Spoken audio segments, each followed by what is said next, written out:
Days Gone was never really about killing freakers. It was about what people decide is still worth saving once the world ends, and its survivors don't agree on that answer. 2 years after the collapse, government, law, economy, basic social trust, all of it's reduced to memory. And in that vacuum, the people of the Pacific Northwest didn't just scavenge and scrape by. They built systems and beliefs to replace what they'd lost, choosing community or radical freedom or even rigid control. Or, for those broken by what they'd lost, they chose revenge instead. That's the real conflict in this game. Not humans versus infected. It's competing visions on how to live when everything familiar is gone. So today we're breaking down the major camps and factions of Days Gone, not as settlements, but as philosophies. Because the game was never just showing us how people survive in the apocalypse, it's showing us what they think is still worth preserving when almost nothing is left. When the freaker virus hit, the United States didn't slowly decline, it shattered.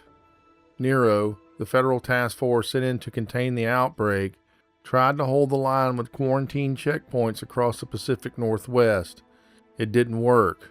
As containment collapsed east of the Mississippi, the government declared martial law and threw Nero into the West as a last-ditch effort to hold the population centers together, and it wasn't enough. Checkpoints were reinforced with little more than sandbags and chain-link fences, and the cities burned. In Oregon alone, as many as 17 checkpoints fell within 6 hours. Refugee camps meant to be shelters became death traps. And in the middle of that collapse, surviving Nero forces didn't dig in. They evacuated in secret, leaving refugees behind on the highways. The federal government didn't retreat from the Pacific Northwest. It vanished from it. And into that vacuum stepped ordinary people who had to invent order from absolutely nothing. No law, no chain of command, no more safety net, and no one was coming to save them. And what they chose to build in that void says everything about what they believe human beings actually are underneath it all. Is it cooperative if given the chance? Is it naturally free, self-reliant, allergic to being told what to do? Or does it need a strong hand and a clear hierarchy to keep from tearing itself apart the moment rules disappear? Days Gone doesn't give us one answer to that question. It gives us several, built side by side, just a few miles apart from each other, and each one is convinced it's got the right answer. Let's start with Lost Lake. Iron Mike's camp is the closest thing that Days Gone has to a functioning, if imperfect, community. People work, they contribute. There's a clear system of labor, trade, and mutual protection. You don't get to freeload, but you also don't get ruled by pure ideology. Mike isn't trying to save the world or purify it. He's just trying to keep a few dozen people alive through another winter. The rules are practical. Do your job, don't endanger the camp, and the camp protects you. What's interesting about Mike's pragmatism isn't the absence of belief, it's a belief in itself. Of all the camp's leaders, he's actually the most interested in restoring something like the old civil order. Things like fairness under law, mutual protection, stability. But this is even when it costs his people comfort. He holds to the idea that survival without freedom isn't living, even as everyone around him, Deacon, Boozer, even Schizo, quietly wonder if that principle is going to get them all killed. That's the tension underneath Lost Lake's calm surface.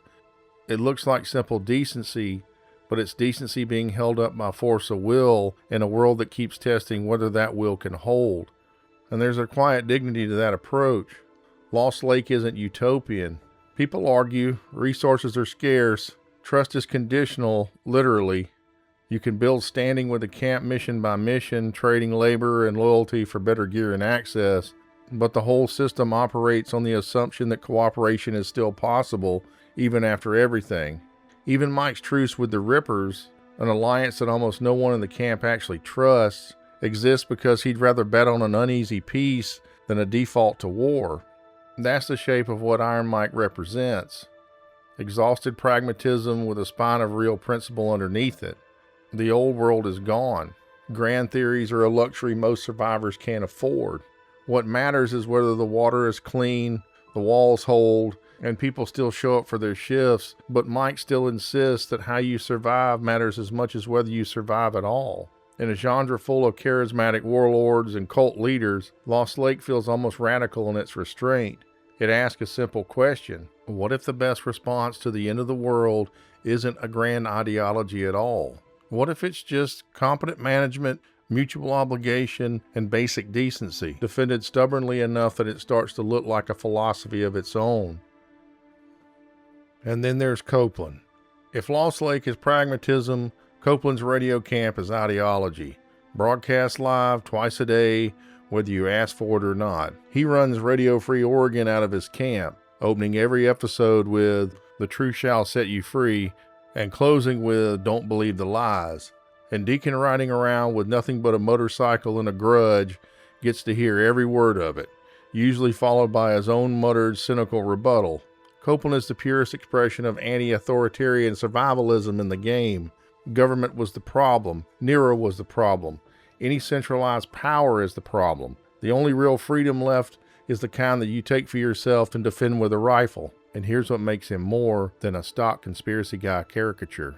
His broadcasts mix genuine insight with classic conspiracy thinking. Black helicopters, secret death camps, the government coming for survivors, and it turns out a disturbing amount of it is true. And Copeland saw the shape of that early when everyone else was still trusting the uniforms. The apocalypse didn't create the danger of a government overreach. And Copeland's telling, it just revealed what was already there.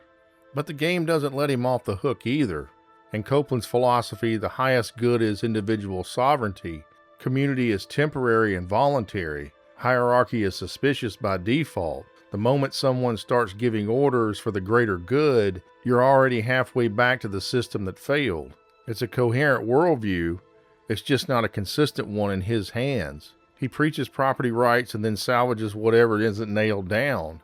He rails against people who take what they want by force, then promises to hunt them down and kill anyone who so much as talks to Nero. He's a law and order guy running a camp under his own personal martial law.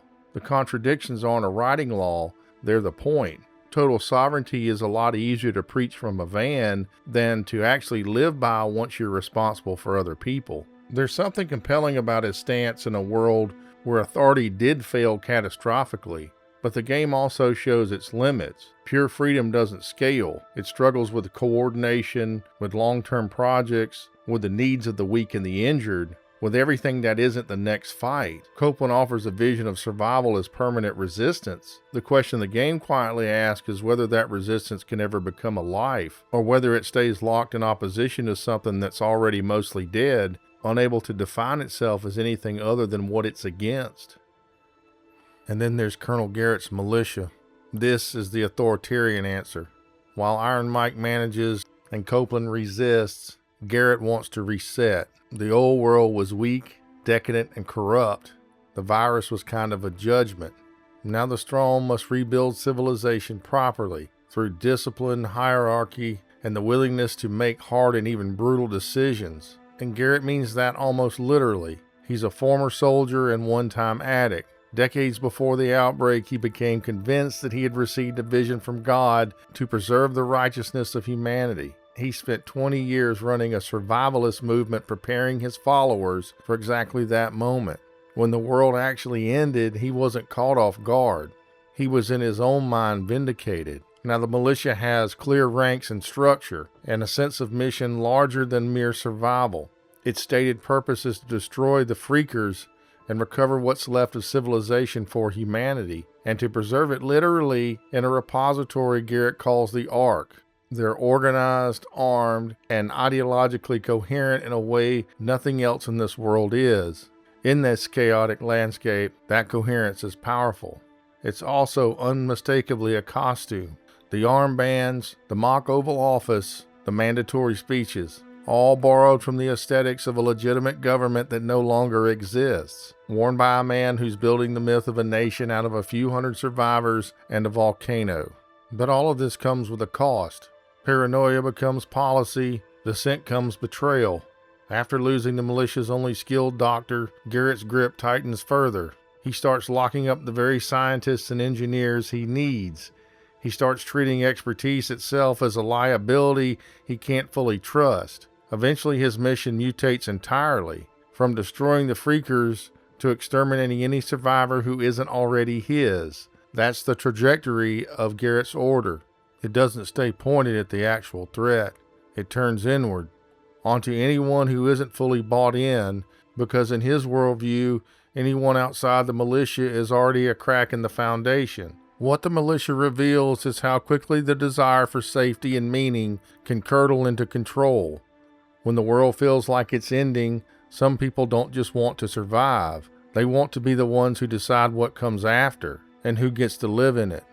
Garrett doesn't just want to protect the people. He wants to author the next chapter of humanity as himself as the first prophet. And that ambition, a fanatic's certainty dressed in a colonel's uniform, makes him far more dangerous than any freaker horde.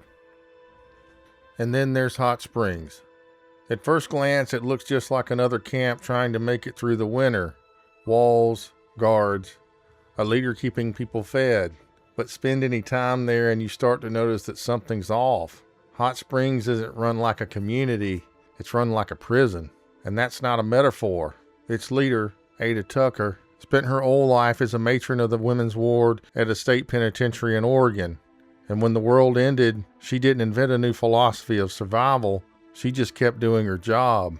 Tucker rules by a simple, brutal maxim: everyone works or everyone starves. Hot Spring operates under martial law, and Deacon can watch her guards beat residents in the open for the crime of being lazy, dragging them back to labor whether they're able to work or not. She keeps roughly a third of the camp's men as guards to press the other 2/3 into forced labor, and as the camp's demands grow, her methods only get more aggressive. This isn't cruelty for its own sake, and that's what makes Hot Springs unsettling rather than simply villainous. Tucker isn't chasing a vision like Garrett or defending a principle like Copeland. She's administering a system she already trusted long before the apocalypse, only where safety is a wage you earn through obedience, and the moment you stop producing, you stop being protected. She's not entirely wrong to be hard about it either, and the game doesn't let you dismiss her outright. Deacon overhears real conversations about food shortages, missing ammunition, and people vanishing in the night.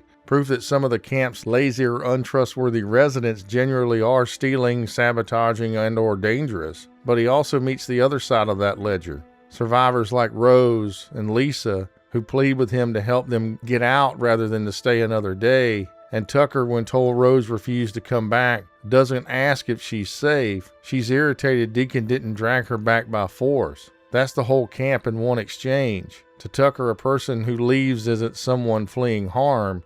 They're an asset walking off the books. Even her physical presence carries the training of her old profession. The same command through intimidation techniques used on inmates who've learned not to trust authority, deployed now on frightened survivors who have nowhere else to go. What makes Tucker genuinely harder to place on a moral map than Garrett or Carlos is that she isn't a fanatic. She never tips into their outright villainy, and she never quite earns the audience's trust either. She just sits uncomfortably in the gray space between the two.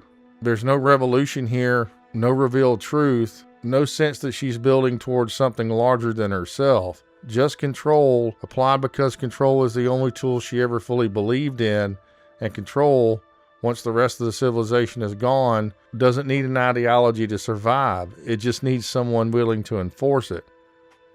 Around these core philosophies float darker, and in some cases far more disturbing possibilities, factions that aren't really rebuilding anything at all. The Rippers turn trauma into ritual and revenge into religion.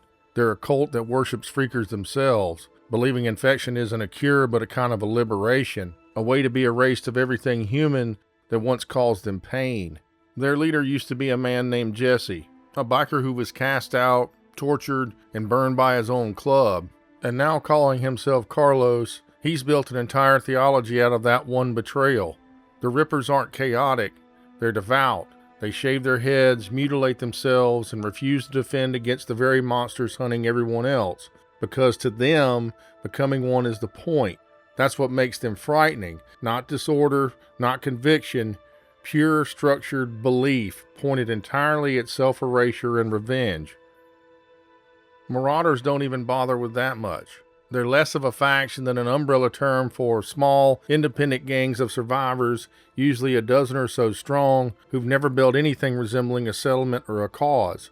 They think only as far as the next ambush or the next vulnerable target on the road. No worship, no mission, no community to defend, just opportunity, or simply whoever's unlucky enough to be standing in front of them at the moment. If Copeland represents freedom as a philosophy and the Rippers represent belief pushed into the most extreme, Marauders represent what's left when you strip both of those away entirely, survival with the meaning scraped out of it. Together, all of this forms a spectrum, and underneath every point of that spectrum, the same original question, asked over and over by people who never got to compare notes. Once the rules are gone, what do people actually believe in? Days Gone doesn't hand you the correct answer. It lets all of these exist in tension, side by side, a few miles apart, each one convinced it found the right way to live in the ashes. You move between them. You see their strengths and their failures up close. And you watch Deacon, himself a man without a clear ideology, try to navigate all of them without ever fully belonging to any. What these camps ultimately reveal is that the apocalypse doesn't erase human nature. It strips away the systems that usually contain it and forces people to choose which parts of themselves they'll build the future around. None of these philosophies are pure. All of them have cracks. And all of them in their own way are just different answers to the same terror. The knowledge that the old world is gone and that no one's coming to restore it. That's really what separates these camps from each other.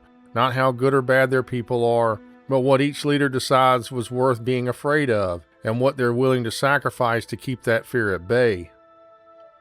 If you enjoyed this video, hit the subscribe button so you don't miss the next one. And drop me a comment and let me know if there's anything else you'd like to see covered. Thank you for watching, and I'll see you on the next video.